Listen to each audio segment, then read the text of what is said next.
All right, everybody. I'm Logan Alec. I'm a CPA, and today I want to talk to you about car dealerships. A car is a big investment, and it can be really tough to find the right deal. Now, like I said in my video on mechanics, I'll put a link to that one in the description for those of you who want to check that out. I know that most dealerships do what they can to sell their cars at fair prices, so I'm not here to tell you that your dealership is 100% ripping you off and you should always be suspicious. But at the same time, this is a business situation. Obviously, the dealership's goal is to make money, probably as much money as possible. So it's really important to be prepared when you go into a dealership in order to avoid paying more than you needed to or buying a car that doesn't really match your needs. So this video is going to be all about some of the ways a car dealership might try to rip you off and how you can avoid falling into some of those situations. Side note before we begin, this video is not about whether you should buy an old car versus a new car. Okay, yes, it is completely true that the value of a new vehicle can drop by over 20% in just the first year of ownership, and there are some reasons to buy used rather than new, but that argument is for another time. Don't flame me in the comments, okay? First way car dealerships rip you off, charging too much money. Okay, the first point I want to mention is just that dealerships will often charge you more for a car than you would pay at another dealership near the same location. Now, this probably seems obvious.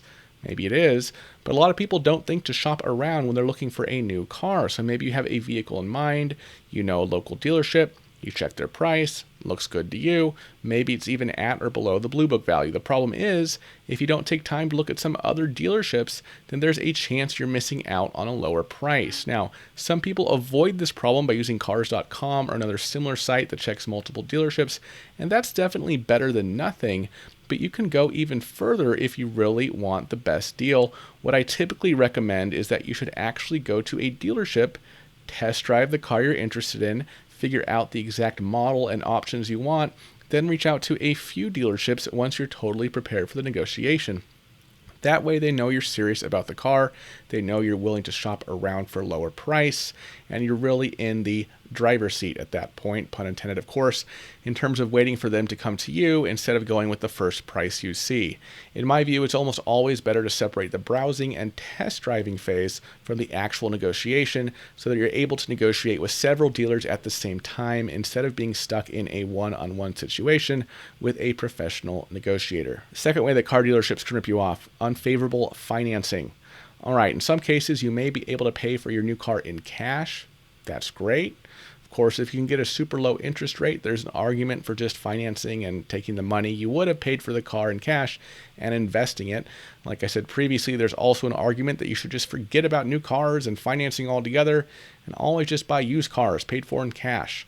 Setting that argument aside in this video, let's talk about the situation where your heart is set on buying a new car and you're at the stage where you're talking to the dealership about financing. Now, the main issue people run into at this stage of the negotiation is that they just aren't prepared to consider the details of a financing arrangement. It's easy for the dealership to advertise a low sticker price or low monthly payments, and obviously those are important factors, but at the same time, they might be deceptive if you take on a bad loan. So you really have to watch out for salespeople who know which numbers to emphasize and which ones to downplay. For example, one dealership might let you have a car for $10,000 and finance you at 3%. Maybe you can get the same car for $9,500, but financed at 6% somewhere else. If you just focused on $10,000 versus $9,500, obviously, you would go with the second option there, but it could end up being more expensive depending on the interest rate or the length of the loan. So let's say you put $2,000 down on each, then finance the rest over 60 months.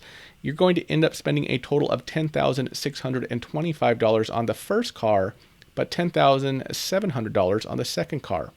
Obviously, this is just one example, but it shows how easy it is for dealerships to make it look like you're getting a deal when that isn't necessarily the case because of the financing options. Along with the interest rate, you should also check the length or the term of the loan. That's another aspect of financing that a lot of people overlook. Again, it's easier to see the impact of a particular element when you isolate that individual factor. So let me give you another example to show you how much the term of your loan can affect the overall price you pay for the car. Now, if we take the same car we just talked about, let's say this time two different dealerships have it for $10,000 with financing at 6% interest, but One of them is presenting a term of 60 months, but the other is presenting a term of 120 months. So in a situation like that, it would be easy to look at these and say, oh, they're basically the same car with the same loan.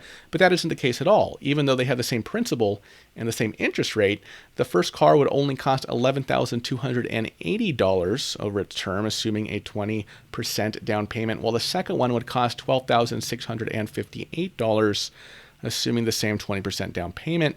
Dealerships can rope you in with the longer term because obviously the longer term will have a lower monthly payment. And they know that for many people, all many people care about is simply how much is this going to cost me per month without considering the total overall cost of the car. And that's a trap. So in this scenario, it would be a difference of almost $1,500 on a car that's the same price and came with a loan at the same interest rate, just the term of the loan was different. Of course, in some cases, you might need a longer term if you're worried about making the monthly payments, but at the same time, you got to keep in mind each additional month on a loan is only going to make you spend more on interest. Now, if you're worried about negotiating on financing on your new car, the first thing I would recommend is that you shouldn't go into that negotiation blind. Again, a really common mistake is that people will see a good sticker price, and since they've convinced themselves they're already getting a great deal, they'll rush to sign on the dotted line for whatever financing option the dealership gives them. So in the same way you want to separate the test drive from negotiations over price, you also want to separate negotiations over price itself from any discussions about financing. Obviously, dealerships are going to try to get you on their financing plans. In fact, some dealerships make more money from the financing than from the sale of the car itself. So like I said previously, one of the best ways to improve your leverage is to shop around up front. You could even, if you choose, get pre-approved for an auto loan before going to a dealership. If you have pre-approval from one or even a few lenders, you'll be able to push the dealers for better terms since you can stick with one of your existing offers if they aren't willing to come to you. And a lot of times it's better to go through an outside lender anyway, because then you can skip the process of negotiating over financing and the dealership and just go straight to shopping around for the best cash price. Third way that car dealerships rip you off: lowballing you on the trade-in. Okay, so this third point doesn't necessarily apply if this is your first car, or maybe you're planning to keep your old car or give it to someone else. But if you're planning to trade your car in at the dealership, then you need to be prepared to negotiate on that, on the trade-in, as well as the sales price for the new car, and obviously the financing if you go through the dealership for that too. So really the same point applies here. If you only focus on the sales price or the financing, you might lose some value by getting a bad deal on your trade-in. You probably know what I'm going to say here, but I still want to say it again.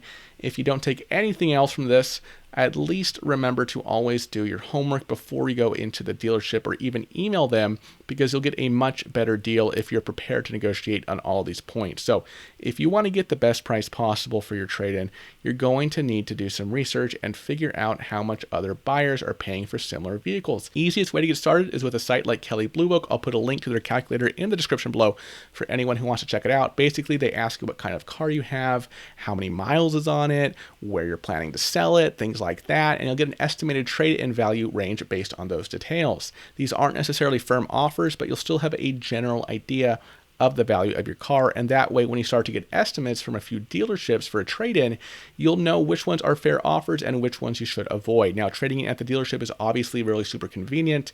You can get the whole transaction done at one time, but on the other hand, you might be able to get more by selling your car directly to a buyer in the open market instead of trading it into a dealer who will try to sell it to someone else for more than they paid for it. So sites like Auto Trader or even Craigslist, if you can find someone who will pay you in cash and give you more than the dealerships, then you can go into negotiation without having to worry about the trade-in value at all. On the other hand, if you go to the dealer and have to consider the sales price, the financing terms, and the trade-in value and the down payment all at the same time, well, it's just going to be a lot tougher to get a deal on your terms under those circumstances when the salesperson is going to have a lot more experience with those figures and factors than you do. Fourth way car dealerships rip you off: upselling an extended warranty. As I mentioned earlier, buying a car is a really big purchase. Dealerships know that's how you're approaching it when you come in for a new vehicle. In the same way that Apple is going to try to sell you a $10 case or $20 case for your $1,000 iPhone, the dealership is probably going to try to convince you that you need an extended warranty in order to protect your investment. They're going to talk about all the bad things that could happen, how much the repairs would cost in a worst case scenario, everything that will make the warranty sound like a no-brainer. And of course, there is a chance you'll end up saving money through the warranty, but at the same time, dealerships wouldn't try to sell the warranty at all if they thought they would lose money on it. So to me, paying a dealership for the extended warranty is a little bit like betting against the house. Obviously, you might win, but if you look at the overall long-term pattern, the dealership wins those bets more often than they lose. On top of that, some extended warranties only cover certain types of damage. So for example, if you just pay for an extended powertrain warranty, you're going to be on your own if the air conditioning goes out. And there's some value, of course, in the peace of mind that comes from a warranty, especially one with really comprehensive coverage.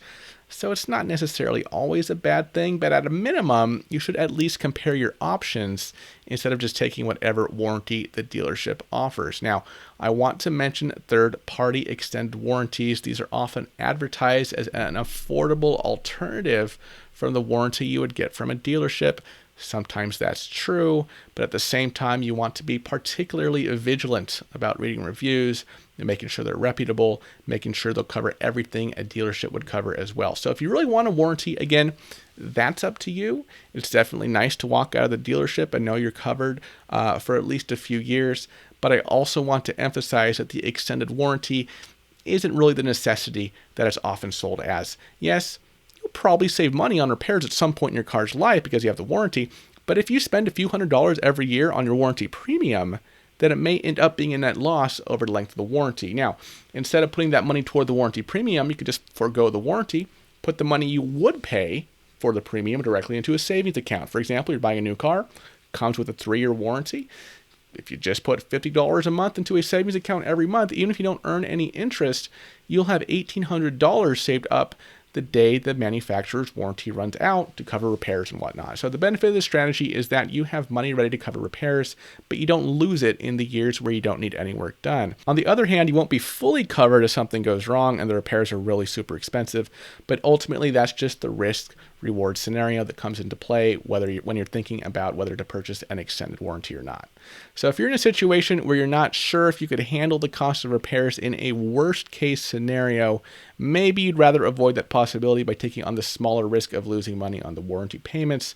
But that is a bet that warranty providers win more often than they lose. And in the end, you're paying for the peace of mind that comes from knowing that you're covered on a $5,000 or even $10,000 repair bill. So again, I'm not telling you that you should definitely get the extended warranty or you should definitely avoid it. I just think it's important to really consider both sides and make an informed decision rather than automatically thinking you have to pay for it because the salesperson scared you with stories of $10,000 car repairs. Fifth way that car dealerships rip you off, additional fees. All right, so previously I told you about 4 of the most common tactics I've personally seen at dealerships, but in the end, there's no limit to the ways that they can try to get more money out of your pocket. So for this last point, I just want to talk about how you can prepare and strategize in order to spot the barrage of fees and charges that might be sent your way once you get to the dealership and you're ready to buy. Now, even though some fees are avoidable or at least negotiable, that doesn't mean that you'll be able to avoid every charge. The challenge is that dealerships will often throw a large number of fees on at the same time. They won't necessarily make it easy to tell which ones are set and which ones they might have some wiggle room on. And again, this comes down to the fact that the salespeople know more about the cars than you do.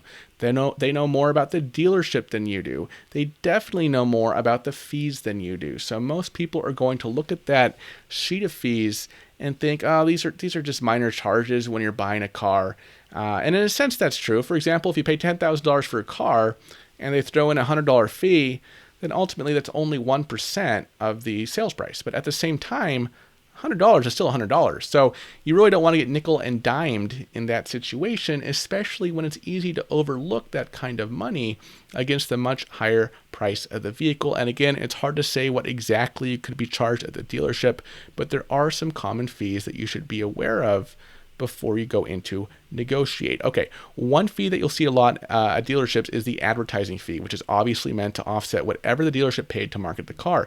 In general, the manufacturer is going to price the vehicle based on their own costs, leaving dealerships to handle marketing and customer acquisition. So in many cases, they'll try to pass that on to the customer through the advertising fee. And unfortunately, this can be tricky because it won't always be listed as an advertising fee. For example, you might get charged a fee that says DAA.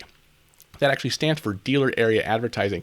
Again, this might sound like an afterthought when you're potentially spending thousands of dollars on the car itself, but I've seen dealerships charge hundreds of dollars just for the advertising fee. Now, it's also hard to say whether your particular dealership will be willing to work with you on that price or those fees. They might be set in standard. Of course, they need to recoup their advertising expenses in some way, but they also need to make sales.